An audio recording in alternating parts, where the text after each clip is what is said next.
नमस्कार। ग्रामीण महिला विद्यापीठ के जीएमवी एकलव्य चैनल पर बालाजी महिला पीजी महाविद्यालय की बीए द्वितीय वर्ष की भूगोल की कक्षा में आप सभी का स्वागत है।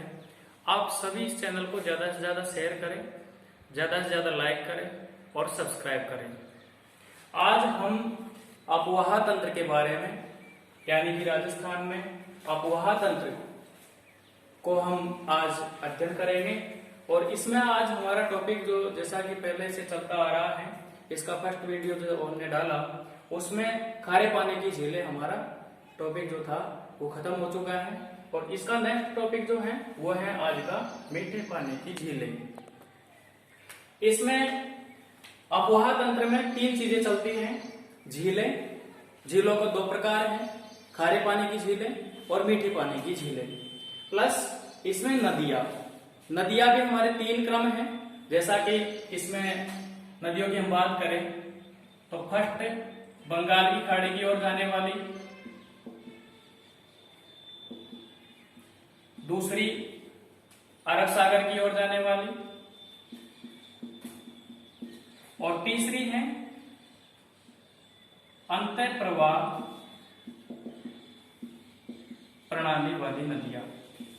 इनकी हम चर्चाएं नेक्स्ट टॉपिक में करेंगे, नेक्स्ट क्लास में करेंगे। आज हम मीठे पानी की झीलों के बारे में अध्ययन करेंगे। सबसे पहले हम आज मीठे पानी की झीलों में मीठे पानी की झीलों के बारे में थोड़ा सा हम बात कर लें, भारत के लेवल में भी, राजस्थान के लेवल में और विश्व के संदर्भ में। राजस्थान में हम झीलों की नगरी उदयपुर को कहते हैं क्योंकि यहाँ सबसे अधिक मीठे पानी की झीलें हैं और एशिया की दूसरी सबसे बड़ी मीठे पानी की झील भी यहीं अवस्थित है। भारत की भी दूसरे नंबर की सबसे बड़ी झील यहीं अवस्थित है। भारत में झीलों की नगरी श्रीनगर है तो राजस्थान में झीलों की नगरी उदयपुर को कहा जाता है। विश्व में झीलों की नगरी फिनलैंड को कहा जाता है जो कि यूरोप महाद्वीप के अंदर आती है। तो ये आप ध्यान रखना थोड़ा सा। आज हम फर्स्ट झील पिछोला झील की बात करेंगे। जैसा कि आपको नाम से पता चल रहा है पिछोला, यानी कि ये जो उदयपुर के महाराजा थे उनके महलों के पीछे बनी हुई है, इसलिए इसका नाम पिछोला रखा गया। वैसे अगर देखा जाए, किंवदंतियों के अनुसार देखा जाए तो इसका जो निर्माण करने वाला है वो है पिच्छा भील। और पिच्छा भील या बंजारा जिसने अपने बैल की स्मृति में इसका निर्माण करवाया और वह बैल था जगजारा। तो जगजारा बैल की स्मृति में इसका निर्माण करवाया, या इस पिच्छा भील को चिड़ीमार भील भी कहा जाता है। इस पिछोला झील में यहाँ ये जो महल हैं, इन महलों के जस्ट ये पीछे हैं, इसलिए ये पिछोला झील है। यहाँ पर जो पिछोला झील है वो महाराणा लाखा के समय में इसका निर्माण किया जाता है। महाराणा लाखा के समय में जब इसका निर्माण किया गया तो महाराणा लाखा कौन था? वही महाराणा लाखा है जिसकी पुत्री राजस्थान के इतिहास में बहुत प्रसिद्ध हुई।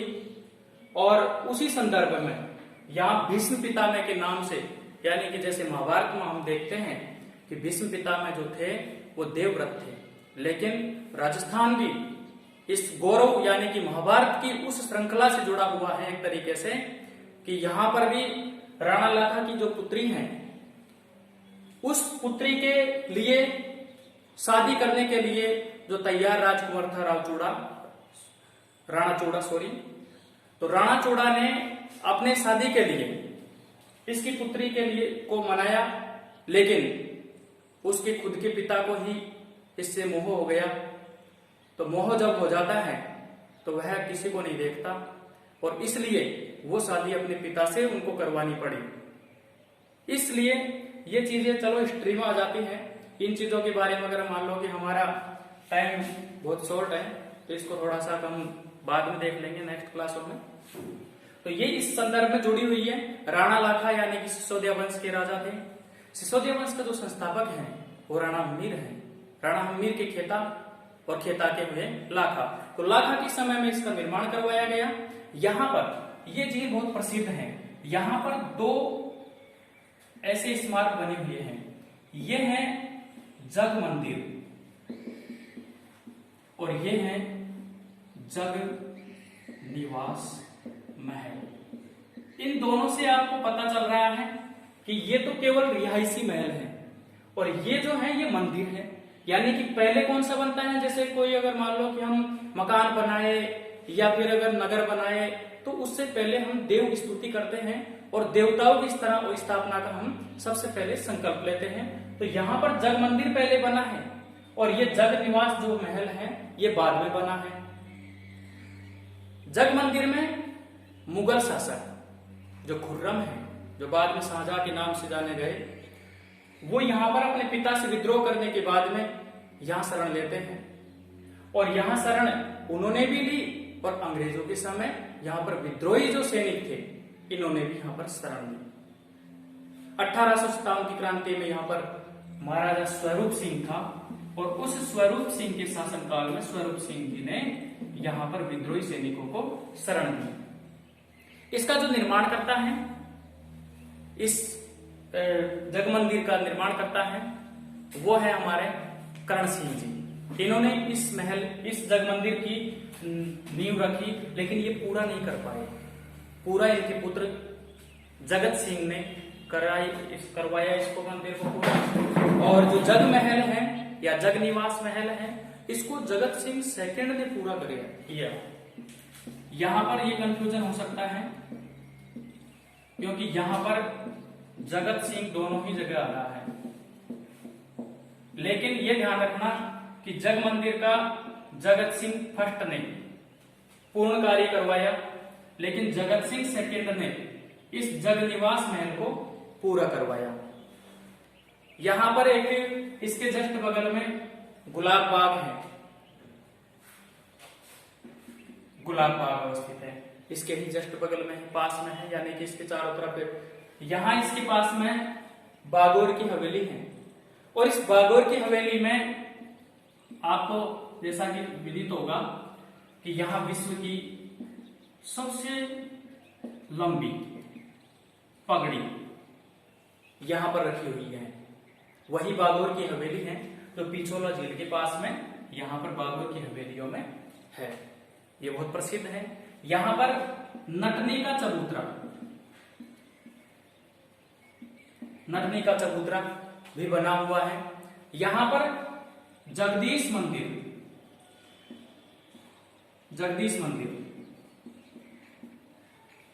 और जगन्नाथ मंदिर जो कि नाथद्वारा में है।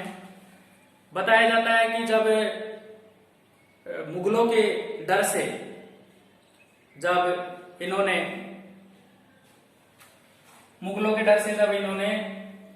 इन मूर्तियों को बचाने का प्रयास चल रहा था, जिसको कहा जाता है भक्ति आंदोलन। और उस भक्ति आंदोलन का मतलब यही था, हिंदी में हम पढ़ते हैं भक्ति आंदोलन, तो भक्ति आंदोलन का मतलब यही था कि किस तरीके से हमारे जो हिंदू धर्म के जो मूर्तियां, देव मंदिर जो नष्ट किए जा रहे थे मुगलों के समय में, तो उन मूर्तियों को कैसे बचाया जाए। मूर्तियों को बचाने के लिए दो वैष्णव वहां से दो मूर्तियां लेकर के भागे और वे यहाँ पर राजस्थान में आ जाते हैं और राजस्थान में राजपूताना में यहाँ पर उनको शरण दी यहाँ के शासक ने, जगत सिंह ने। और यहाँ पर जगत सिंह ने जगदीश मंदिर की स्थापना करवाई और नाथद्वारा में एक मूर्ति को, नाथद्वारा में जो कि थोड़ा सा इनसे 30-35 किलोमीटर दूर है यहाँ से, तो वहां पर इसकी स्थापना की गई। इस तरीके से उन्होंने एक परिचय दिया उस समय भी कि हम मुगलों से डरने वाले नहीं हैं और हम देश के लिए या हमारे धर्म के लिए जी जान लगा सकते हैं। तो यह हो गई थोड़ी सी हमारी धार्मिक बातें। और क्या है इस झील की खास बातें। यहां पर सबसे पहले सौर ऊर्जा द्वारा चलने वाली नाव, यानी कि एशिया की सबसे पहली सौर ऊर्जा चलित नाव इसी झील में चलाई गई। ये भी इसकी खूबसूरती है। यहां इसके पास में ही दो महलों का निर्माण करवाया उदय सिंह ने। उदय सिंह कौन? जिन्होंने उदयपुर बसाया, जो कि महाराणा प्रताप के पिताजी थे। उन्होंने इन महलों का निर्माण करवाया। इन महलों को इतनी खूबसूरत ये महल है कि इन महलों को फर्ग्यूसन महोदय ने, एक विद्वान है अंग्रेजों का, उन्होंने इस महल को विंडसर के महलों से तुलना की। और विंडसर के महल, इन्हीं महलों को कहा जाता है, ये कंपटीशन में ध्यान रखने की बात है। तो विंडसर महल का निर्माणकर्ता कौन है? उदय सिंह, जो कि राजस्थान के संदर्भ में एक तुलना की जाती है, कंपेरेटिव किया जाता है। राजस्थान का पहला रोपवे सुंदा माता मंदिर, ये भी यही है। और दूसरा, जैसा कि हम पहले की बात अगर हमने कर ली, ये रोपवे क्या है, पहले तो रोपवे को समझिए आप। रोपवे ये है कि ये मैदान है और ये पहाड़ी भाग है, और इस पहाड़ी भाग में यहां कोई अगर मान लो कि देवी का स्थान है या मान लो कोई पर्यटन स्थल है, तो वहां से इस मैदान से इस तार के माध्यम से यहां से यहां पर चढ़ने और उतरने का एक मशीनीकृत यंत्र होता है, जो कि यहां से डायरेक्ट इधर से चढ़ जाता है और इधर उतर भी जाता है। तो ऐसे जो भाग हैं वो सबसे पहले सुंदा माता मंदिर के यहाँ बनाया गया, जो कि राजस्थान का पहला रोपवे माना जाता है। दूसरा है करणी माता का। दूसरा रोपवे कहां बनाया गया? करणी माता। करणी माता आपको पता ही है, वही चूहों वाली देवी, जहां पर रहने वाले सफेद चूहों को काबा बोला जाता है, बीकानेर देशनोक में है। और तीसरा जो रोपवे है, वो तीसरा रोपवे है सावित्री माता अजमेर में। जैसा कि आपको विदित है कि विश्व में पहला और एकमात्र सावित्री देवी का मंदिर अजमेर में ही है।